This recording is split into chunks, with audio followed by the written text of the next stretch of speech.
हिंदी साहित्य की समृद्धशाली परंपरा को आगे बढ़ाने में प्रयासरत लेखिकाओं में एक वंदना वाजपेयी जी की लिखी कहानी आज सुनिए, दूसरा फैसला। तो प्रस्तुत है कहानी दूसरा फैसला। मीरा ने नंबर देखा, माँ का फ़ोन था। एक बार होठों पर मुस्कुराहट तैर गई। ये नंबर उसके लिए कितना कितना खास रहा है, उसके जीवन का संबल रहा है। तभी एक झटका सा महसूस हुआ, कुछ तल्ख यादें कानों में शोर मचाने लगीं। गांव का वो सूखा, पिताजी का साया सर से उड़ जाना और फिर माँ का सभी दो भाई व एक बहन को लेकर काम की तलाश में दिल्ली शहर आ जाना।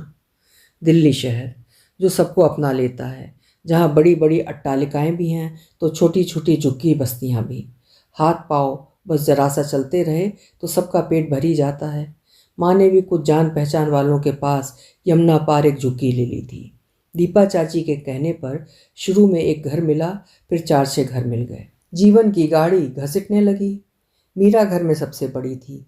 गांव से बस अक्षर पहचानना ही सीख पाई थी। 5 साल की नन्ही उम्र में माँ के साथ काम पर जाने लगी थी। नन्हे हाथों से कभी झाड़ू संभालने की कोशिश करती तो कभी माँ के माजे हुए बर्तनों को पानी से धोने की कोशिश। परिस्थितियाँ सब सिखा देती हैं। जीवन की पाठशाला ने 9 साल तक आते आते सब घरेलू कामों में दक्ष कर दिया। अब झाड़ू सर पर दौड़ती तो बर्तन उसकी आकार लेती रेखाओं की चमक फीकी कर चमक उठते। सब लोग उसके काम की तारीफ करने लगे। पर अब वो माँ के साथ नहीं जाती, बल्कि माँ ने उसे और घरों में काम पर लगा दिया। उम्र जैसे जैसे बचपन का भूलापन पार कर किशोरावस्था की ओर सरकने लगी, उसे ढेरों काम मिलने लगे। कहीं सफाई, कहीं बर्तन, कहीं डस्टिंग और कहीं सब्जी काटना से लेकर खाना पकाने के भी काम मिलने लग गए। घर आकर भी वो माँ के साथ रसोई व छोटे भाई बहनों की देखभाल में माँ के साथ लगी रहती। घर में 4 पैसों की बरकत हुई तो भाइयों की पढ़ाई के बारे में सोचा गया। उसके लाख कहने के बावजूद स्कूल के नाम पर पार्कों में इधर उधर बैठकर समय काटते भाइयों के साथ पढ़ने की तीव्र इच्छा रखने वाली छोटी को माँ ने स्कूल नहीं भेजा। उस पर बेकार सा तर्क कि लड़की है, जमाना खराब है, हम तो काम पर निकल जाते हैं, कुछ ऊंच नीच हो गई तो। कई बार वो सोचती कि ऊंच नीच क्या उसके साथ काम पर नहीं हो सकती। कितनी बार जब मेम साहब लोग घर में नहीं होती तो पोछा लगाते हुए साहब लोगों की लोलुप लपलपाती जीभ को उसने अपनी देह पर महसूस किया था। माँ से कहा भी था तो उनका तर्क यही होता, अभी काम करे रहो, जब बात बिगड़ेगी तब देखा जाएगा। वैसे भी हम गरीब आदमी काम नहीं करेंगे तो खाएंगे क्या। और वो निरुत्तर हो जाती। माँ कहती हैं तो सही ही होगा। नन्ही उम्र में ये कहाँ समझ पाई कि माँ की ममता भी उसकी संतानों के लिए अलग अलग हो सकती है। उसने अपने नसीब से समझौता कर लिया था, मेहनत और अपने हाथ पैरों पर भरोसा भी। तब से शादी तक सुबह से लेकर देर शाम तक घर घर सफाई बर्तन करके ना जाने कितना कमा कमा कर दिया था माँ को खर्च खर्च के लिए। कभी खुद के लिए 2 पैसे भी नहीं रखे, कभी कोई शौक जाना ही नहीं था। भाई पढ़ जाए, बहन की अच्छे घर शादी हो जाए, माँ ठीक से रहे, यही उसकी मेहनत का सबसे बड़ा पारिश्रमिक था। हाँ, बड़े घरों से कपड़े लत्ते मिल जाते, कभी कभी कुछ क्रीम और शैम्पू भी, वो उतने में ही खुश थी। फिर माँ भी तो कितना लाड़ करती थी।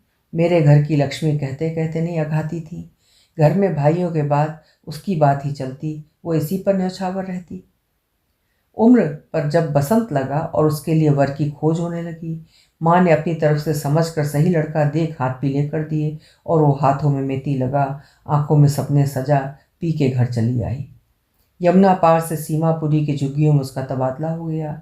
नई शादी का नशा कपूर की तरह उड़ गया। पति दिनेश शराबी निकला, जितना कमाता उड़ा देता। किसी किसी दिन तो घर में खाने को भी नहीं होता। उसने आसपास के घरों में काम करने का फैसला किया। 4 सालों में 2 बच्चे और 4 प्राणियों का पेट भरना उसकी जिम्मेदारी थी। जिंदगी एक बार फिर रेल बन गई। मायके जाना भी कम ही होता। जब सबके लिए कुछ उपहार लेने लायक पैसे हो जाते तब जाती। माँ खुश हो जाती, ढेरों आशीष देती, भाई बहन आगे पीछे घूमते। उसके स्थान को छोटी बहन ने भर दिया था। अब उसकी जगह उसकी छोटी बहन काम पर लग गई। अब वो घर की लक्ष्मी थी। शराबी के साथ गुजारा आसान नहीं होता। जीवन चूल्हे की हांडी पर चढ़ी दाल सा उबल रहा था।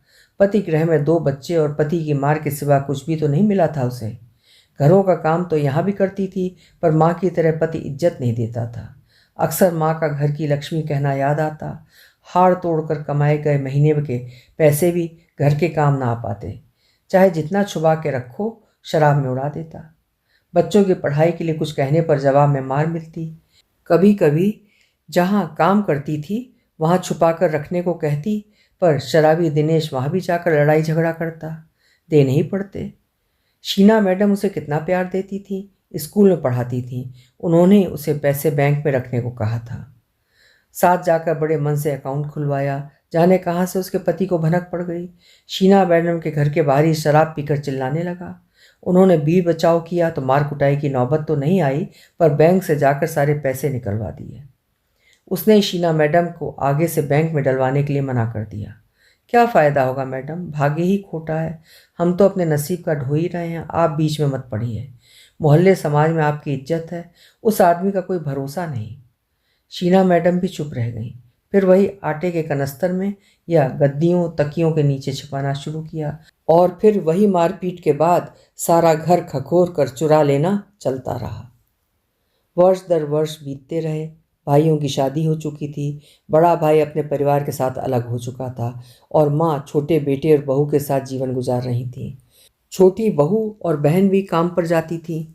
छोटे बच्चे की मान होने के कारण भौजाई को कम ही काम मिलते। छोटी बहन ही कमाऊ पूत थी, जो खर्च और अपने लिए दहेज वही जुटा रही थी। वो सोचती खुद की चिंता क्या बताना, वैसे भी जीवन भर दूसरों के घरों में माँ ने बर्तन रगड़े हैं, कम से कम बुढ़ापे में तो सुकून की सांस लें। पर सहने की एक सीमा थी। आज भी उसकी आंखों के आगे दर्द सी खिंची रहती है। जनवरी की वो सर्द रात जब पति ने जानवरों की तरह इतना पीटा कि उठने की ताकत भी न रही।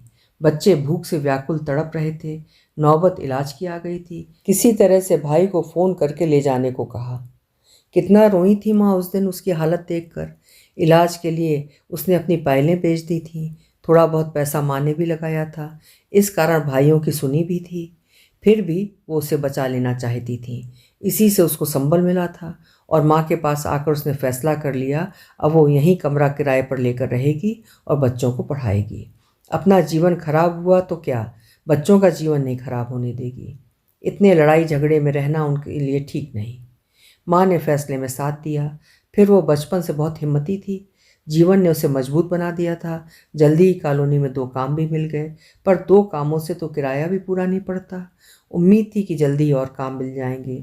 माँ कभी 2-4 पैसे की मदद कर देती, पर भाई तो उसे देखते ही मुंह फेर लेते कि कहीं कुछ मांग ना ले। वो स्वाभिमानिनी मन ही मन हंसती। जिन्हें बचपन में कमा कमा कर खिलाया है, उनसे पैसे थोड़े ही लेगी, नाहक ही डरते हैं।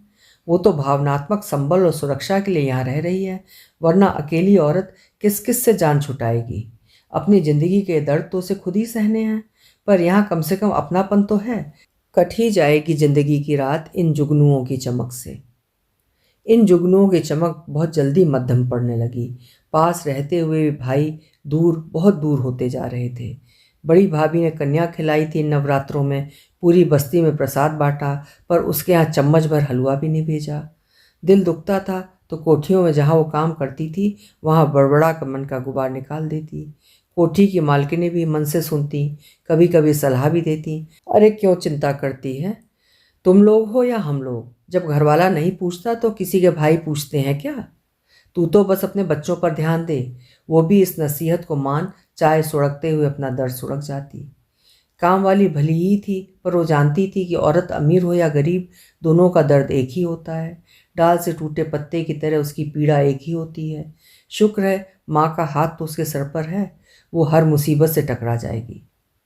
शांति जी समझाती, मेट्रो पकड़कर नोएडा चली जाओ, वहाँ तलाश करो, वहाँ महंगे काम मिलते हैं, बड़े बड़े घर हैं, ड्यूटी तगड़ी है, छुट्टी नहीं ले सकती। मेरी बहन करती है वहाँ काम, शुरू में 1 आध घर बता देगी। वो मना कर देती। मन ही मन सोचती कि 50 का तो रोज़ का मेट्रो का किराया ही हो जाएगा। फिर यहाँ दोपहर में अपने बच्चों को भी देख आती है। कुछ लोग अपनी काम वाली हटाकर उसे लगाने को कहते भी तो मना कर देती। किसी के पेट पर क्या लात मारनी।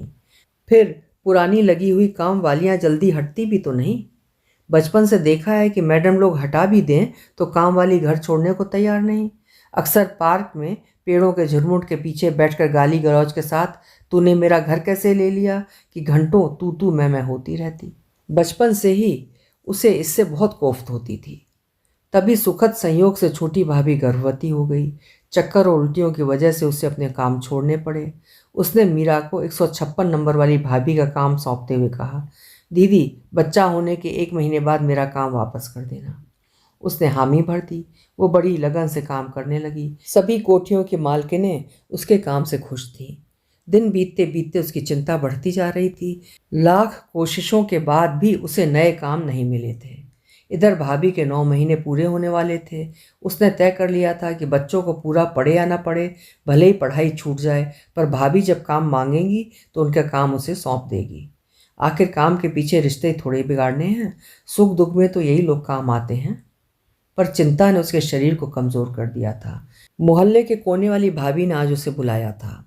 काम वालियों के बीच में उनका काम बहुत तगड़ा माना जाता था।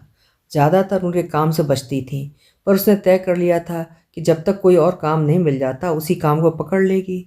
सुबह हल्की हरारत थी, देर से उठी और देर से काम पर आई। कोने वाली भाभी से बात करने में और देर हो गई। तेजी से भागते हुए 156 नंबर की कोठी में पहुंची। भागते भागते सीढ़ियाँ चढ़ी। घंटी बजाने ही वाली थी कि देखा दरवाज़ा खुला हुआ है। मैडम से किसी के बात करने की आवाज़ें आ रही थीं। उसने गौर किया, ये तो माँ की आवाज़ थी। माँ यहाँ क्या कर रही है? उसने बातों पर कान लगा दिए। माँ मालकिन से कह रही थी, छोटी बिटिया की भी शादी तय हो गई है, आप तो जानती हैं। दौड़ दौड़ कर कई घर कर लेती थी, उसी से हमारा घर चल रहा था। अब बड़ी मुश्किल आएगी। बेटा तो वैसे ही कुछ करता धरता नहीं है। बड़ा पहले से अलग अपने बीवी बच्चों के साथ रहता है। हमें दो और को भी नहीं पूछता। हमारी भी उम्र हो गई है, कोई सफाई का काम देता ही नहीं। ये बहू ही है जो साथ निभा रही है। समझदार है, जानती है निखट्टू आदमी के साथ अकेले कैसे बच्चे पालेगी।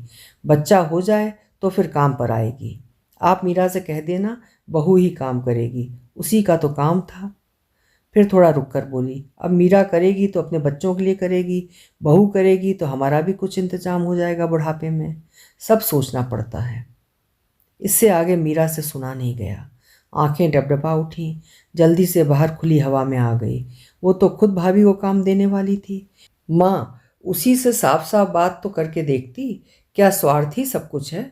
जी में आया माँ से आज उन पैसों का हिसाब मांगे जो उसने बचपन में कमा कर दिए थे। पर क्या फ़ायदा, अब माँ पराई जो हो गई थी। माँ का स्वार्थ बहू से था, बेटी से नहीं।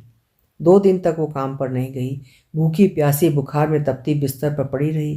रिश्तों के मरने से भूख भी मर गई थी, पर बच्चों को भूखा कैसे मरने देती। हिम्मत करके उठी ही थी कि माँ का फ़ोन आ गया। मीरा वर्तमान में लौटी। घंटी अब भी बज रही थी। उसने फ़ोन उठाया। माँ की आवाज़ थी, बहू को फिर लड़की हुई है। क्या भाग्य है, दूसरी भी लड़की ही हो गई। दहेज जुटाना पड़ेगा। माँ की आवाज़ में परेशानी साफ साफ झलक रही थी। मीरा ने बीच में बात काटते हुए कहा, ये तो खुशी की बात है माँ, बस 8-9 साल खिला दो, फिर तो कमा कर खिलाएगी और दहेज का इंतजाम भी खुद ही तो कर लेगी, फिर दुख काहे का। हाँ माँ, एक बात और कहनी थी, मैं अभी नहीं छठी पर आऊँगी। नेक में भाभी का 156 नंबर वाला काम उन्हें सौंप दूँगी, कहकर उसने फ़ोन काट दिया। आज उसने दूसरा फैसला भी ले लिया। औरत अकेली नहीं होती, उसके साथ उसकी हिम्मत होती है। उसने तय कर लिया था, अब वो यहाँ नहीं रहेगी।